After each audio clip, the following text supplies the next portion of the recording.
podcast සියලු දෙනාටම අපි ඔයගොල්ලෝ ආදරයෙන් පිළිගන්නවා අපේ පළවෙනි youth online conference එකට. අපි විශ්වාස කරන උන්වහන්සේ අපිව ගෙනලා තියෙන ඉතාමත් තීරණාත්මක කාලයකට කියලා. මේ පරම්පරාව දෙවියන් වහන්සේ මහත් ලෙස බලගතු ලෙස පාවිච්චි කරන්න ලෑස්තිලා ඉන්නේ. ඒ නිසාම තමයි අපි 16, 17, 18 යන දිනයන් තුල ඉතිහාසය ඇති කරන්නා මේ online youth conference එක ඔබ ළඟට ගෙනලා තියෙන්නේ. ඔව් කයිරොස් නියම වූ නිමේෂය. ඒක තමයි මේ මුළු කොන්ෆරන්ස් එකේම තේමාව. ඇයි අපි මේ කොන්ෆරන්ස් එකට නියම වූ නිමේෂය නැත්නම් කයිරොස් කියලා දුන්නේ? නියම වූ කාලයට තමයි අපි දකින්නේ යේසුස් ක්‍රිස්තුස් වහන්සේ ලෝකයට ආවා. නියම වූ කාලයට පෙන්තකොස් දවස් සිදු වුණා. නියම වූ කාලයට ගොඩක් දේවල් අපි දකිනවා දෙවියන් වහන්සේගේ වචනය සිදු වෙනවා. අපි දකිනවා මේ පරම්පරාවේ නියම වූ නිමේෂය නැත්නම් කාලය මෙයයි කියලා අපිට කියන්න පුළුවන්. මොකද මේ පරම්පරාවේ උන්වහන්සේ දෙයක් කරන්න යනවා. අපි මේ පරම්පරා කිහිපයක් තුල දැකලා නැති අත්දැකලා නැති දෙයක්. ඉතින් අපි ඒ දෙයට සූදානම් වීමක් තමයි මේ දවස් තුන තුල කරන්නේ. ඒ සූදානම් වීම තුල මම හිතනවා ඔබලාගේ හදවත් ඔයගොල්ලන් විවෘත කරයි.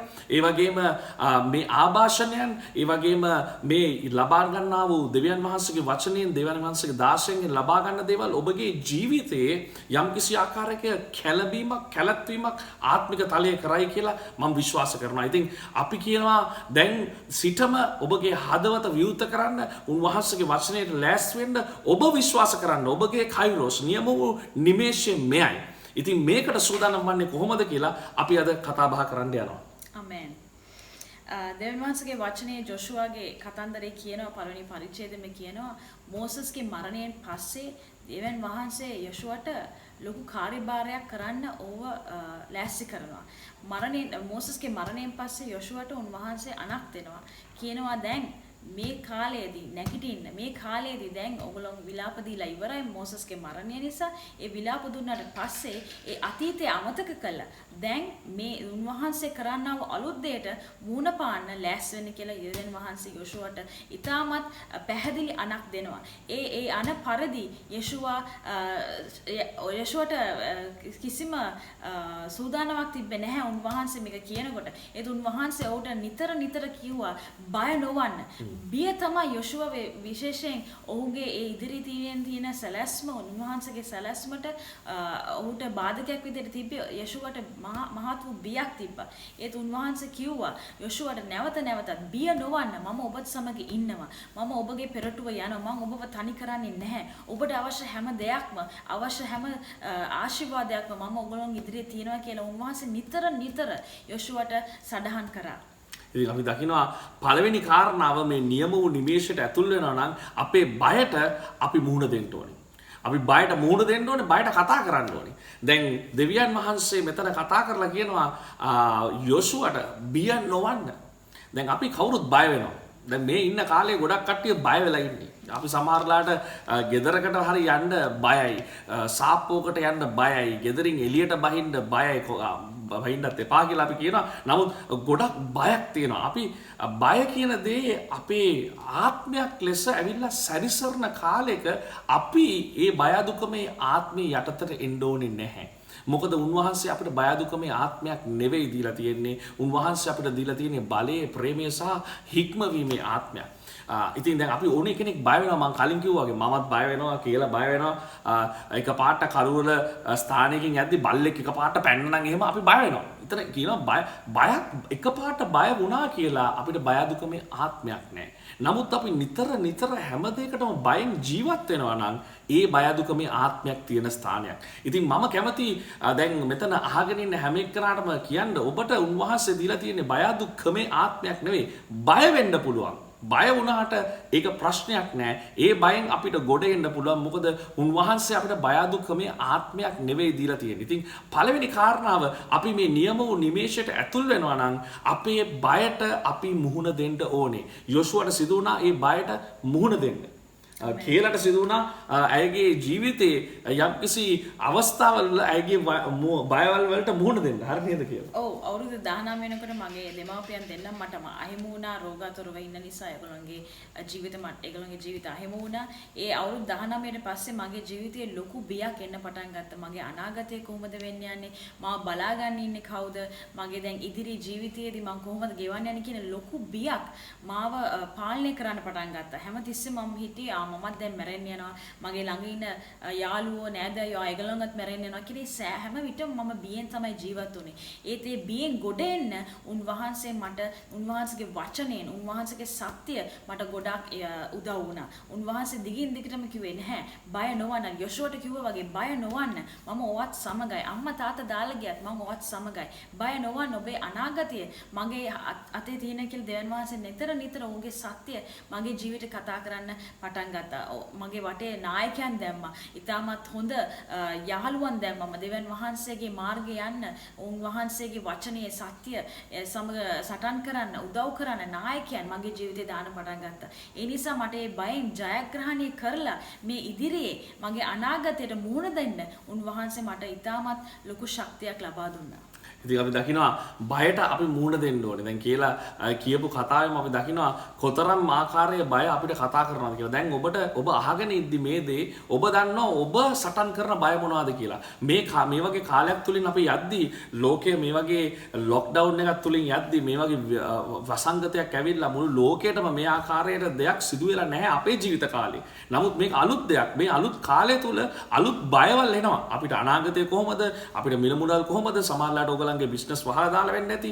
ඉතින් මේ ආකාරයේ ගොඩක් දේවල් සිදු වෙනකොට අපිට බියවල් අපේ බිය හඬවල් අපිට කතා කරන්න පටන් ගන්නවා. කතා කරලා ඕන්නේ බිය ආත්මය අපිව යම්කිසි ආකාරයක පාලනයකට නතර කරන්න බලනවා. නමුත් අපි ඒ ආකාරයට අපි හරි මිනිස්යන්ගේ හඬවල් දෙවියන් වහන්සේගේ හඬවල් අපේ ජීවිතයේ තියෙද්දි අපිට ඒ බියවල් කඩාගෙන ඉදිරියට යන්න පුළුවන්. යොෂුවට උන්වහන්සේ කතා කරා. අපි දැන් මේ කතා කරද්දී දෙවියන් වහන්සේ ඔබට කතා කරනවා. ඔබගේ ජීවිතේට දැන් කතා කරනවා. ඔබගේ බියවල් වලට උන්වහන්සේ කතා කරනවා. උඹ උන්වහන්සේ කතා කරලා කියන්නේ මොනවද? බිය නොවන්න, බය වෙන්න එපා. මම නුඹ සමගයි. 365 වතාවක් උන්වහන්සේගේ වචනේ බිය නොවන්න කියලා මෙතන කියවලා තියෙනවා. ඒ කියන්නේ අපේ හැම දවසකටම උන්වහන්සේ කතා කරලා කියනවා බිය නොවන්න. ඔබගේ නම මොකද්ද කියලා දන්නේ නැහැ. ඔබටම කියා ගන්න පුළුවන් බිය නොවන්න. මට කියා ගන්න මම බිය නොවන්න මිචෙල්. බය වෙන්න එපා මිචෙල්. ඒ වගේ උන්වහන්සේ කතා කරලා ඔබට කියනවා ඔබගේ නමට උන්වහන්සේ දැන් කතා කරලා කියනවා බය වෙන්න එපා. ඉතින් ඔබ මේ නියම වූ නිමේෂයට කයිරොස් කාලයට ඇතුල් වෙන්න යනවා නම් ඔබ අනිවාර්යයෙන්ම ඔබගේ බියවල් වලට මුහුණ දෙන්න ඕනේ. ඒවට කතා කරන්න ඕනේ.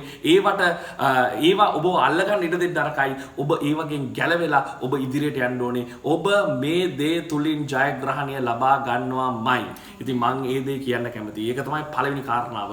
බයට අල්ලගන්න දෙන්න එපා. බයට ඔබ මුහුණ දෙන්න ඕනේ. බයට ඔබගේ ජීවිතයේ තියෙන බයට ඔබ මුහුණ දෙන්න ඕනේ. දෙවෙනි කාරණාව ඔබගේ තිබෙනා වූ දර්ශනය ඔබ ලියන්න පටන් ගන්න ඕනේ. දර්ශනය ලියන්න. බයට කතා කරන්න දර්ශනය ලියන්න. සමහරක් මිනිස්සු ඉන්නවා දර්ශන දාන්න දන්නවා. නමුත් ඔවුන්ගේ ජීවිතයේ කිසිම දර්ශනයක් නැහැ. උන්වහන්සේ හැම කෙනාම මවන්නේ දර්ශනයක් ඇතිවයි. දෙවියන් වහන්සේගේ ගුණාංගයක් තමයි දර්ශනය. ඔහුට යම් කිසි ආකාරයක දර්ශනයක් තිබුණා ලෝකයේ පිළිබඳව. ඔහු ඒ දැක්ක ඔහුගේ තුල තිබුණා වූ දර්ශනය ඔහු මවන්න පටන් ගත්තා. මේ දර්ශනය වගේම මේ ආකාරයෙන්ම හැකියාවක් උන්වහන්සේ අපිට දීලා තිබෙනවා.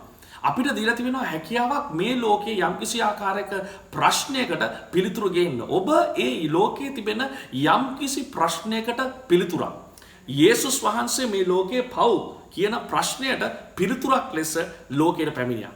ඔහු ප්‍රශ්නයක් තිබුණාම ප්‍රශ්නයෙන් බැහැර වුණේ නැහැ. ඔහු ප්‍රශ්නෙට ඇතුල් වුණා යම්කිසි ආකාරයක විසඳුමක් වෙන්න. මේ ලෝකය මේ ආකාරයේ ප්‍රශ්න තුලින් යද්දී ඔබට විසඳුම ඔබ තුල තිබෙනවා.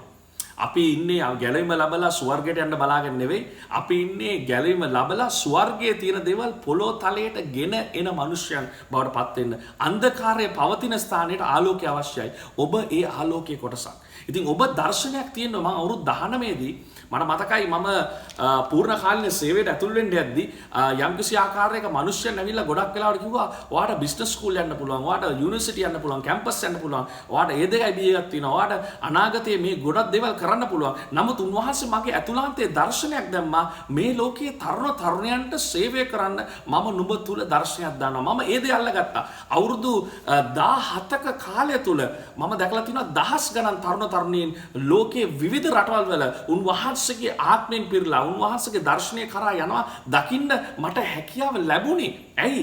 මම ඒ දර්ශනය නිතර කියවන්න, දර්ශනය නිතර ලියන්න පටන් ගත්තා. පසුගිය දවස් 28ක කාලය තුල මම දිගටම ලිව්වා මං කාරණා 10ක් ඉෂ්ට කරන්න යනවා. මම කේලරත් කිව්වා මම මේ කාරණා 10 මේ අවුරුද්දේ මම ඉෂ්ට කරන්න මම බලාපොරොත්තු වෙනවා. ඒකේ එක කාරණාවක් තමයි මේ හිස්ටරි මේක මූව්මන්ට් එක ග්ලෝබල් මූව්මන්ට් එකක්. ජාත්‍යන්තර මූව්මන්ට් එකක් බවට පත් වෙන එක මම දකින්න කැමති කියලා මම ලියන්න පටන් ගත්තා. හැමදාම ලියනවා. පොතක් තියෙනවා. ඒ පොතේ දිගටම ලියන්න පටන් ගත්තා. ඔබට ඔබගේ දර්ශනය ඔබ ලියන්න පටන් ගන්න ඕනේ. මොකද ඒ ලියන එකේ ලොකු බලයක් තියෙනවා. හබකුක් පොතේ 2 කියනවා ඒ දර්ශනය ලියන්න කියලා. ඒ දර්ශනය ලිව්වහම යම්කිසි ආකාරයක් අපි දකිනවා ඒ දර්ශනය ලියද්දී අපගේ මනස ඒ දර්ශනයට කරන්න අවශ්‍ය කරන හැම දෙයකටම කාරණාවකට අපගේ මනස විතරක් නෙවෙයි අපගේ මුළු ශරීරයම ක්‍රියා කරන්න පටන් ගන්නවා. ඉතින් මම කියන්න කැමති ඔබගේ දර්ශනය මොනවාද? ඒ කාරණා 10 මම ලිව්වා. ඒ කාරණා 10 ලියලා එක කාරණාවක් තමයි මේක ජාත්‍යන්තර ලෙස දකින්නේ. අද ජාත්‍යන්තර රටවල් කිහිපයකින් මේ සම්මන්ත්‍රණයට සම්බන්ධ වෙලා තියෙනවා. මම දැනගෙන හිටියේ නෑ මේක කොහොමද කරන්න යන්නේ වෙන්න යන්නේ කියලා. නමුත් උන්වහන්සේ මේක කරා. ඔබ දන්නේ නෑ සමහරවිට දෙවියන් වහන්සේ කොහොමද ඔබගේ දර්ශනය සාර්ථක කරන්න යන්නේ. නමුත් ඔබට සල්ලි නැති වෙන්න පුළුවන්. ඔබට මොකක්ද කියන්නේ ඔබගේ පවුලේ තිබෙනා වූ පසුබිම හරි නැති වෙන්න පුළුවන්. ඔබට අවශ්‍ය කරන අධ්‍යාපන සුදුසුකම් නැති වෙන්න පුළුවන්. නමුත් ඔබට එක දෙයක් තියෙනවා. ඒ තමයි යේසුස් ක්‍රිස්තුස් වහන්සේගේ උත්ථාන වූ බලය ඔබ තුල තිබෙනවා. ඒ උත්ථාන වූ බලයට මේ දර්ශන සාර්ථක කරගැනීමේ හැකියාව තිබෙනවා. මල උන් නැවත උත්ථාන කරපු ඒ යේසුස් ක්‍රිස්තුස් වහන්සේගේ බලය ඔබ තුල තියෙද්දී ඔබට කළ නොහැකි දෙයක් නැහැ. මට කරන්න හැකියාවක් තියෙයි කියලා හිතපු නැති දේවල් උන්වහන්සේ මට කරන්න හැකියාව දබා දීලා තියෙන්නේ. ඇයි? මම ඒ දේවල් ලියන්න පටන් ගත්තා. ඒ ලියන දේවල් යාඥා කරන්න පටන් ගත්තා. යාඥා කරපු දේවල් අත්දකින්න පටන් ගත්තා. කියලාගේ ජීවිතයේද ඒ වගේ තියෙනවා හොඳ උදාහරණ වගේක්. ඔව් විශේෂයෙන් මගේ ජීවිතේ මට ඉතාමත් ආශාවක් තිබ්බා සහ කැමැත්තක් තිබ්බා බලන්න දකින්න දෙවියන් වහන්සේ තරුණියන්ගේ ජීවිතය තුළ මහත් වූ වෙනසක් පෙරලියක් ඇති කරන් විශේෂයෙන් අපේ සංස්කෘතිය වටා බැලුවම අපේ තරුණ තරුණියන් ඉතා සමහරක් විට රාමුවකට වෙලා හිර වෙලා ඉන්නවා කියලා මට දැනෙන්න පටන් ගත්තා. ඉතින් මම දෙවියන් වහන්සේට කන්නලාව කරා ස්වාමිනී මේ අපේ පරම්පරාවේ තරුණ තරුණියන් ඔබ වහන්සේ මහත් වූ වෙනසක් කරන්න යනවා කියලා මම ඒ ආශාවෙන් උන්වහන්සේට ඒ දර්ශනය ලියන්න පටන් ගත්තා. ඒ දර්ශනය ලියන්න පටන් ගත්තා මගේ ඇදහිල්ල මගේ ඒ දෙවියන් වහන්සේ තිබ්බ ඒ දර්ශනය පණ ගන්නවන උන්වහන්සේ පටන් ගත්තා. ඉතින් මම දැන් දකින්න මගේ ජීවිතේ ඉතිහාසය ඇති කරනා තුලින් සහ වෙනත් ආකාරවලින් තරුණ තරුණියන් දෙවියන් වහන්සේගේ කැඳවීමට පිළිතුරු දෙනකොට ඒ දර්ශනය උන්වහන්සේ පණ ගන්නවා කියලා මට තේරෙනවා.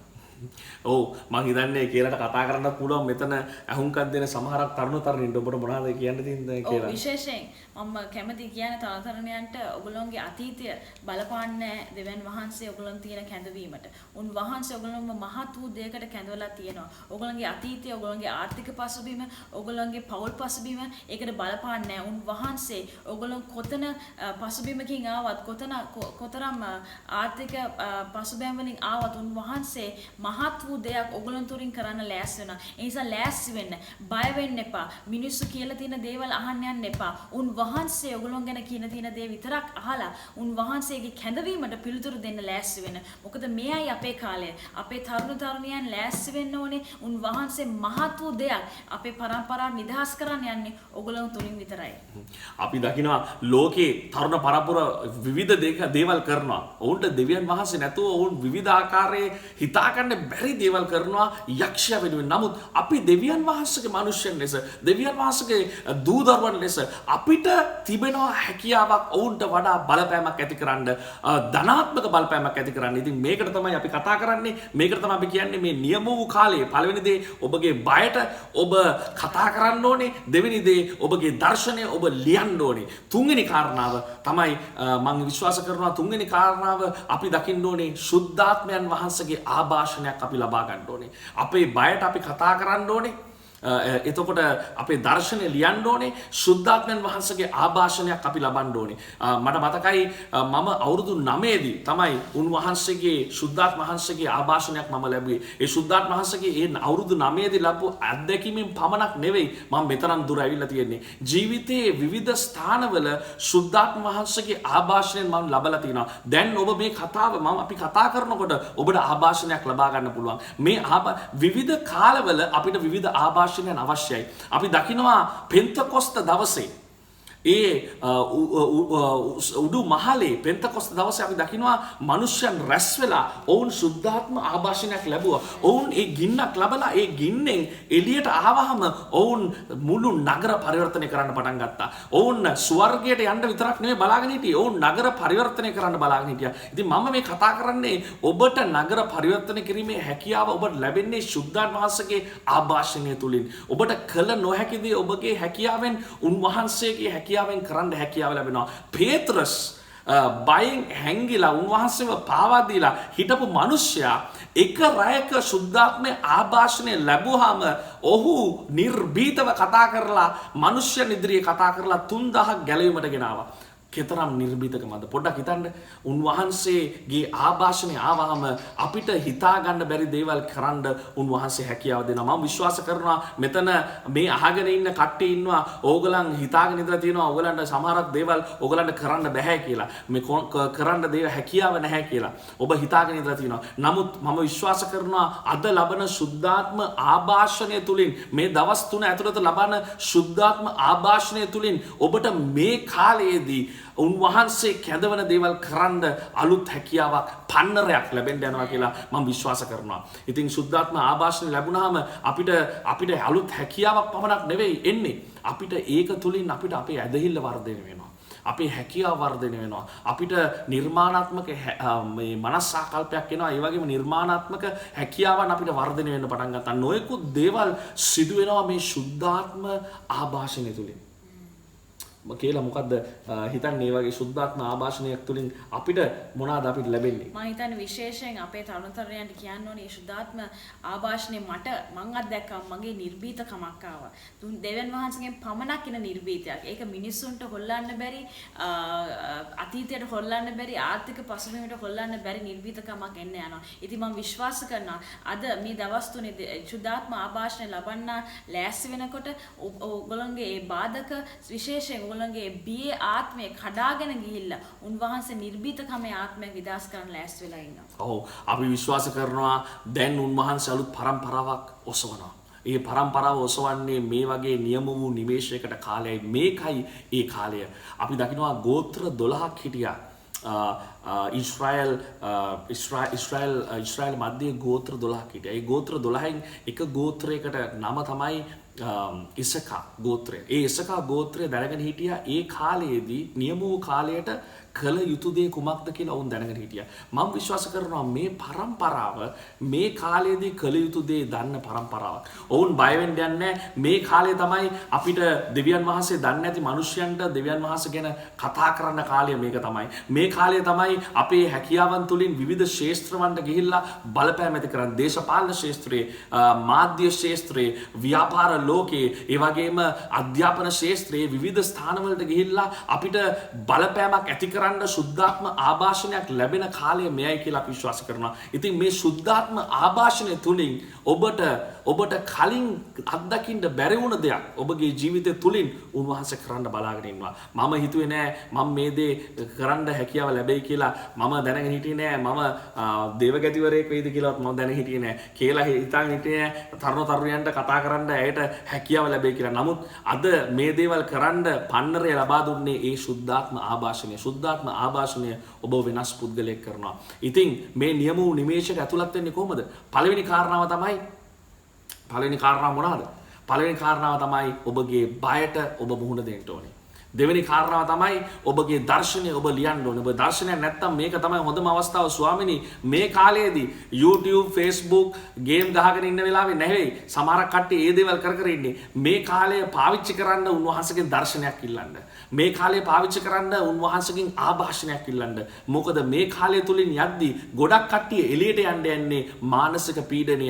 ඒ වගේම ඔවුන් පරාජිත මනසාකල්පයෙන්. නමුත් ඔබ මේවා දේ තුලින් යනකොට ඔබ එළියට එන්නේ ජයග්‍රාහක මනසාකල්පයෙන්. අපි යාඥා කරන්න යනවා. අපි විශ්වාස කරනවා ඔබ මේ වචනයෙන් ආශිර්වාදය ලැබලා තියෙනවා කියලා. තවත් වචනයක් එනවා. තව මිනිත්තු කිහිපයකින් පස්සේ චබි බලාගෙන ඉන්නවා දේශනා කරන්න. ඉතින් මම විශ්වාස කරනවා මේ කාලය තුලින් ඔබ යම්කිසි ආකාරයක දෙයක් ලබනවා කියලා. බයට මුහුණ දෙන්න, දර්ශනය ලියන්න, සුද්ධාත්ම ආභාෂණයක් ලබන්න. මේ දවස් කීපය තුල ඒ දේ ඔබ ලබා ගත්තාම ඔබ නියම වූ නිමේෂයට ඇතුළත් වෙන්න ඕන කරන දේවල් ඔබ කරලා තියෙනවා කියලා අපි විශ්වාස කරනවා. අපි යාඥා කරමු.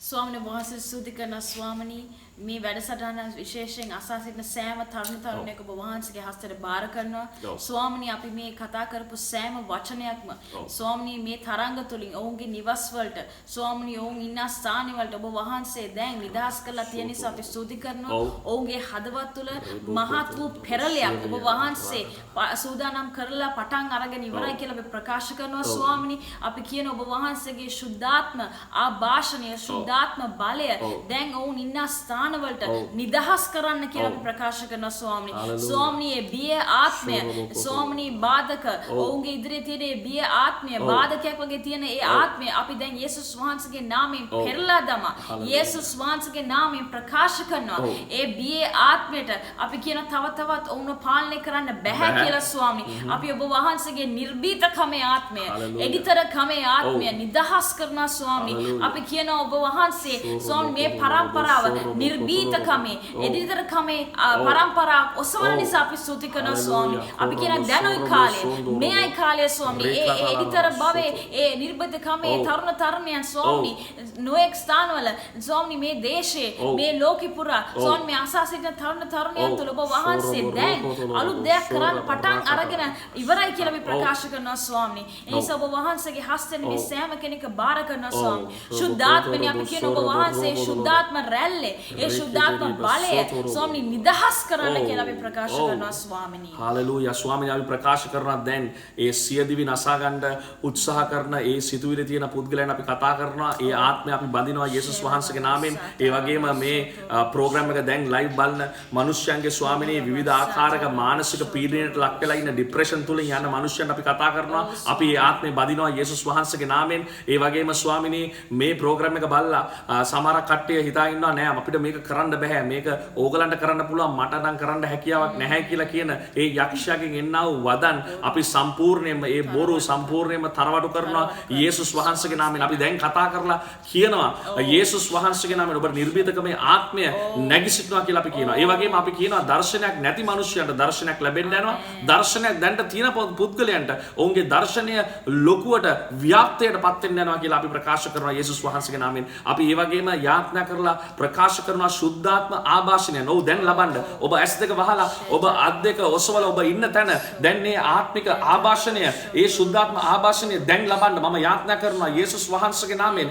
කුරමකසොරොබෝ කුරමොන්ඩිබක ඉක්කබරුන්දොබෝ රිකබා ඒසොතොරොබෝ රිකිමරබා කන්තුලු රොබෝ කොන්තොරොබෝ රිසොකොතොරොබෝ ඒ ආභාෂණය ඔබ දැන් ලබනවා කියලා අපි කියනවා යේසුස් වහන්සේගේ නාමයෙන්. සුද්ධාත්ම ගින්නෙන් ඔබ පිරනවා. ඒ ආභාෂණයෙන් ඔබ වෙනස් වූ පුද්ගලයෙක් බවට මේ කාලයේ අද දිනේදී වෙනස් වෙනවා කියලා අපි ප්‍රකාශ කරනවා ස්වාමිනී. අපි ස්තුතිවන්ත වෙනවා අලුත් දෙයකට අලුත් කාලයකට අලුත් වකවානුවකට ඔබ අපව ගෙන යන නිසා මේ වකවානුවේදී මේ පරම්පරාව නැගී සිටලා මේ වචනේ අසන පුද්ගලයන් ඒක අහක් කරන්න යන්නේ නැහැ. නමුත් ඒකේ සත්‍ය බලය අත්දකින්න යනවා කියලා අපි ප්‍රකාශ කරනවා යේසුස් වහන්සේගේ නාමයෙන්. ආමේන්.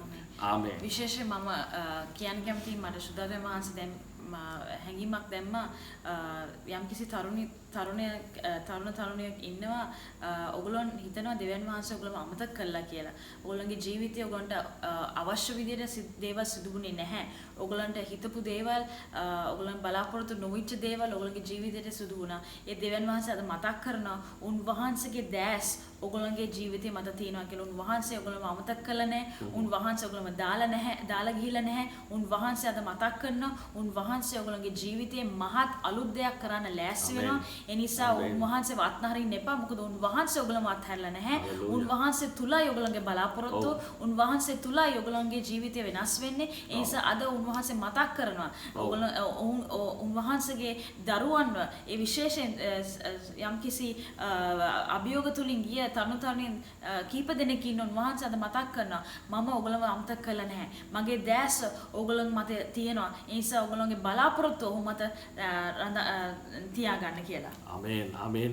අපිට උන්වහන්සේගේ ආලේපය මෙතන දැනටම හැගෙනවා. උන්වහන්සේගේ අභිමුඛය ඉතාමත්ම දැඩිව අපිට හැඟෙනවා. අපි දන්නවා උන්වහන්සේ යම් කිසි දෙයක් ඔබගේ හදවත්වල කරනවා.